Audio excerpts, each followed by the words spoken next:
Thanks for checking out the Brad and John Show podcast. This segment of the show is brought to you by John Combest's book, Stalking, Harassment, Internet Trolling, A Guide to Recovering and Rebuilding After Online Attacks. It's a great reference if you've ever been the unfortunate target of a social media attack. It's available on Amazon. Just search John Combest. That's C-O-M-B-E-S-T, John Combest, and the book will show up in your search results. Now it's time for another segment of the Brad and John Show. Can you handle it? The boss speaks again. I don't know what to say about that. Okay, it is. I wanted to say BS.show. That's wrong. It is. There we go. Yeah, here we go again. You know how there's people have cuss jars, Brad? Maybe here's what we do. We do a BS jar, and then for everything we raise, you have to give, let's say, $20. You say it, and it has to go right to Shelley Barr. Don't you think that's fair? Right, the Shelley Barr jar, right? That's the Shelley. There we go. Okay. We just came up with a new one. Okay, I have some notes I've taken here. Now, I just want to run through a couple things, and I want to try to pick up these as the rest of the show. First off, I'll call it the Francis Howell welcome back email, which you sent me the other night. Yes. Then an interesting story about the lady who cleans the bathrooms at Walmart, but she doesn't work at Walmart, which is sort of interesting. The Wienermobile. Do you know the story about the Wienermobile, which happened last year? I just, Brad, you shouldn't ask me an open-ended question like that. Okay, we'll talk about that. I might rename well, never mind. Go ahead. We'll talk about that and also the Metro buses, okay, which is another interesting story. Okay, Eagle Pass, Texas. Now, that's where Mark Alford was. Sorry to interrupt, but that's where Congressman Mark Alford was on his trip to the border. That's why I tried to pick that up, because of the fact that the Republicans are now crying foul because they all went down. How many of them? 60 of them? 60? 60, yep. Okay, and supposedly when they were there, was that yesterday? Was that yesterday or the day before? I think, no, he was there yesterday. Yeah, Wednesday. Okay. They're crying foul because they claim that the federal government, our federal government, not the Mexican federal government, redirected all the immigrants, the illegal immigrants trying to cross the United States away from Eagle Pass. So when the Republicans go down there to show all these gazillion immigrants streaming across the border, there weren't very many. Now, well, that's what I would do too if I was a Democrat or a bureaucrat. That's what you'd do, right? You'd get the border patrol guys going, like, telling them, like, okay, now, hey, no, don't go that way. Go this way. Look, there's nobody over there. Right. Go over here. Yeah. Okay, so here's what I guess this is. There are some things you can talk about all day long, and this guy, this Mayorkas guy, what's his real name? Alejandro? Mayorkas. Is it Alejandro? Isn't that what it is? Alejandro? Which is I don't know how you pronounce it. Well, it's the Latin version or the Spanish version of Albert. It'd just be Alejandro, right? Yeah, Alejandro, whatever. Okay. Every time they have him, and this guy, if you ask him, hey, if you cut yourself, what color is the liquid that comes out of your body? And he would give you some explanation about, well, when you go to the Louvre in Paris, you see very, very, very pretty, very pretty pictures there, and there's all sorts of different colors of the pictures. Can't get a straight answer out of this guy. Okay, what's interesting about this is the Democrats are now throwing it back to Republicans. Well, the problem with the border is we're trying to change the laws, and you won't let us. All they have to do is just go back to the Donald Trump thing where the Remain in Mexico thing. You know what I mean? Just essentially say, show up at the border, we'll get your name, your contact information, and guess what? When it's your turn, we'll call you.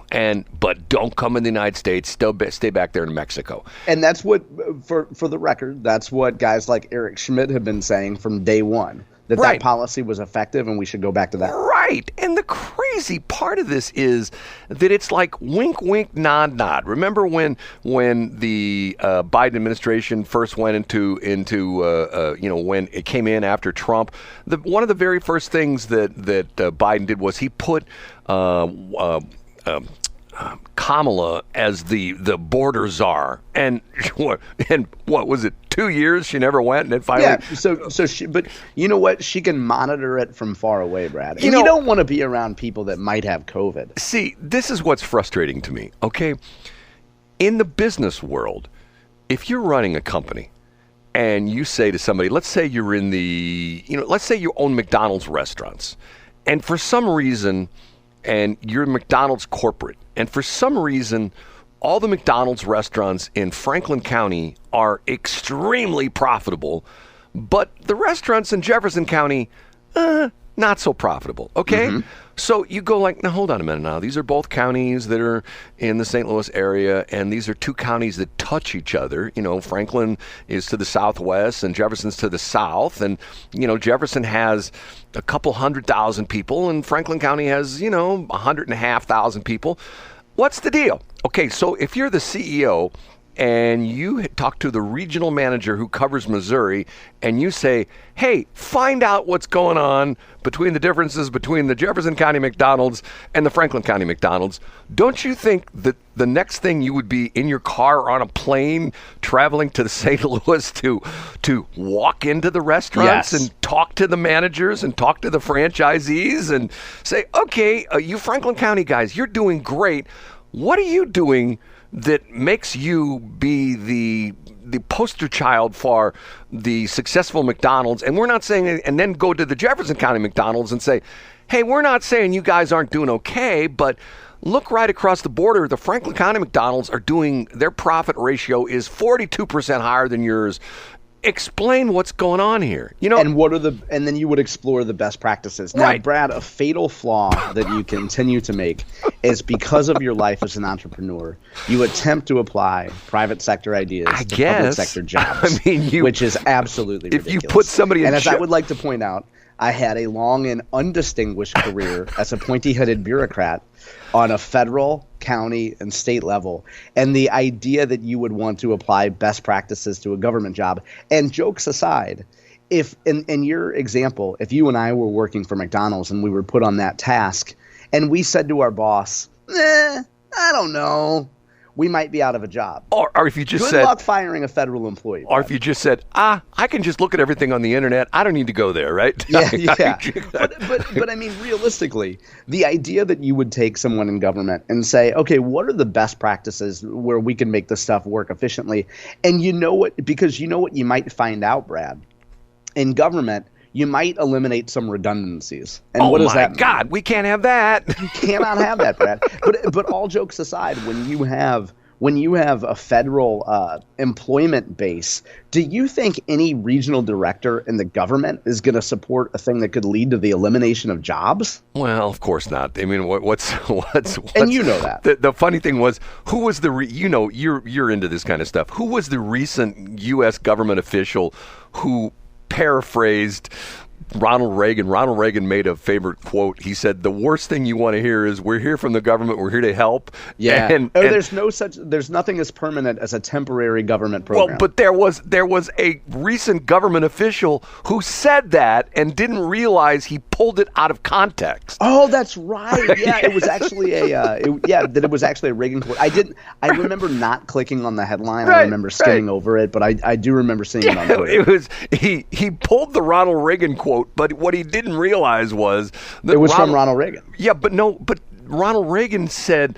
the worst thing that you can hear I can't remember the exact quote. In other words, he was saying, the government, and I'm here to help. Right. Yeah, the most scariest words. Right. Yeah. He was saying that was terrible, and this guy pulled the Ronald Reagan quote out of context, not realizing that he was quoting Ronald Reagan. It was. Sorry to interrupt, Brad. It was Education Secretary Miguel Cardona. That's right. Yeah, you are good at this. It said his unintentional slip while I'm using is eye-opening. Okay. The Francis Howell welcome back email. You sent me that the other day. Okay, explain that. That went out to parents and students. Folks can go to johncombest.com today. There's breaking news on this, Brad. It was on the Post-Dispatch last night. What's the breaking news now?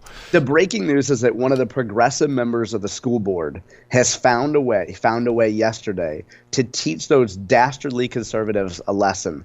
Yesterday, where he works, it didn't say where he works, but he wore black. And he wore black yesterday to send a message. I guess conservatives on the school board are supposed to know where he works and what his fashion choices are. But guess what? He wore black. And you know what? Some students in the Francis Howell School District wore black too. So they're going to put those conservatives in their place, and they're going to stand up for social justice values by wearing black. The note that you're referring to, Brad, from the superintendent went out on the eve of kids coming back to the Francis Howell District. So it went out on the night of Tuesday the 2nd. And it essentially said nothing. And it said, if you are, and I don't have it in front of me. I can pull it up, though. It said, as you've noticed from headlines, there's been a lot of stuff going on in the news. Here's what didn't happen.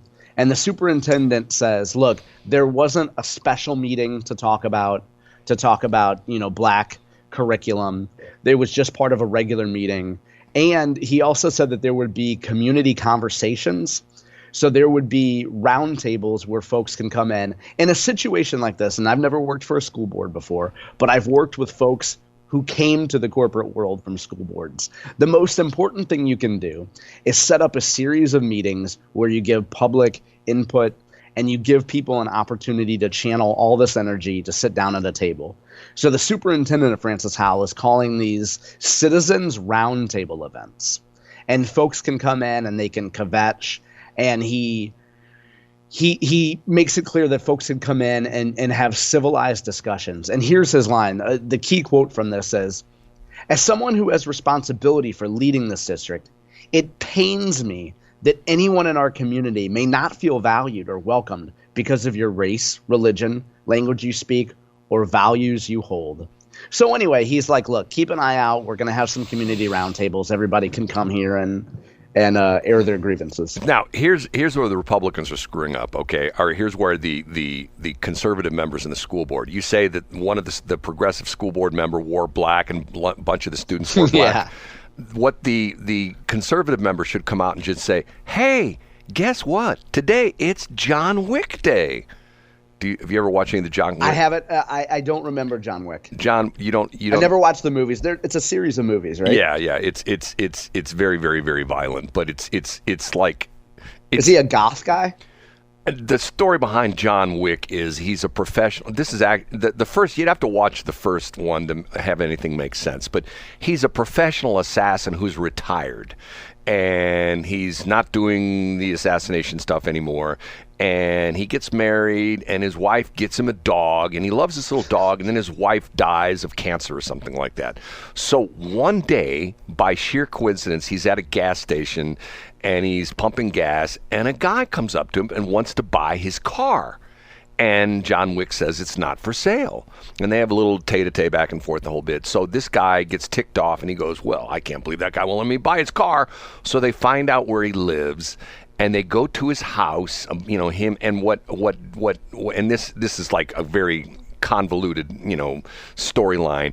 It turns out that the guy who wants to buy his car is the son of a Russian mobster. Uh-oh. So he goes to John Wick's, he brings a bunch of his, gangster buddies. He goes to John Wick's house. They try to kill John Wick, rough him up. They steal one of his cars, and they kill his dog. Okay, Ooh, this is the that's most unforgivable. This is the most important thing of the thing. So John Wick comes out of retirement and becomes a professional assassin and vows to kill every one of these Russian mobsters because the mobster's head killed his dog. So it seems pretty sensible to me. Yeah, that's the storyline. Okay, so John Wick wears black. Matter of fact, if you've ever seen the movie, one of my all-time favorite movies, Grosse Pointe Blank. Have you ever seen this movie? I haven't. Oh my God, what a good movie it is! It's Dan Aykroyd and what's his name, John, the guy who I used to like until I found out he was a wacko, just a bizarre wacko personal guy, in personal life. John Tesh. No, John. It's John something or other. John Tesh is a pretty nice guy. John Tesh is still in the radio business, and I appreciate John. And John Tesh is an incredibly talented guy. If you know the backstory of John Tesh, and see, the thing that bothers me about John Tesh, he's married to my all-time favorite woman. Who's that? Connie Selica. Oh, yeah right. Okay. Okay. So John Wick, when I said the Republicans should, hey, John Cusack. Are you thinking of John Cusack? Yes. I just Googled it. Yeah. It's John Wick Day at Francis Howell School. Francis Howell. Wear black. Francis Howell School. But what I love about this is, and the Post-Dispatch story says that the beauty of online petitions are you can put an online petition on, change.org or something, and you can have some fruitcake from Seattle sign it, and then it counts as a signature. They have no idea like what they're signing. Right. But the Post-Dispatch reporter says 3,500 people have signed a petition to show their anger. And it's like, now here's a follow-up question to a reporter, and here's something that Camille Winter would ask this reporter. Oh, how many of those people are from Missouri, and how many people are from the Francis Howell School District? Well, I don't know. That requires effort. Well, so we'll never know. Here's the other crazy thing, okay? And I'm not trying to it's interesting. I talked to someone from out of town yesterday, because in the course of my business day, I deal with people all over the country. Yeah. And they made the comment to me, "Oh, are you German?" And I said, "Yes, I am." "Well, isn't everybody from your area?" "Well, there are a lot of German people here, right?" Okay, so how come we don't have German history in the Francis Howell School District? How many North County people who are German, left North County and went to the Francis Howell District? And like, for example, in South City, the public schools that the grade schools and the middle schools and the senior highs that have the Hill as part of their territory, why don't they teach Italian history? You know what I mean? I'll tell you why, Brad. I'll tell you why. Tell me why. So for example, I'm Scotch-Irish. Okay. I was not raised to look at the United States and say, do you know that Americans were so mean to the Irish? You are entitled, John. You are entitled to a certain percentage of jobs and money and reparations because people were mean to the Irish. Which they were. That's why we don't have Irish. See, and that's interesting. People don't realize that when the Irish came over here, they were tremendously despised. My sister has a sign up in her house that says Irish need not apply. Well, and matter of fact, the running narrative in New York City is all the cops, at least they used to be, were Irish because that was the only jobs they could get. Absolutely. You're exactly right. Because nobody else would hire them because they were Irish. What's that? And firefighters. Right, exactly. And because no other jobs were open to the Irish. Don't get me started on this. Yes. And you know what we didn't have at the elite college preparatory school called Hazelwood East? We did not have an Irish History Day. We did not have an Irish Victimhood Day. Well, but for once again, North County, okay? North County, half of North County was German, half of North County was Italian. That's all it was. Yeah, exactly. I mean, I'm exaggerating, but you went to Hazelwood. Didn't you go to school with a lot of German and a lot of Italian kids? Yeah, I mean, but remember, by '96, Hazelwood East was overwhelmingly majority black. But among the white kids, we had a ton. You're right, we had a ton of Italians, especially. Right. So where's the Italian history courses, right? Yeah. Okay, we have to take a break at 7:40.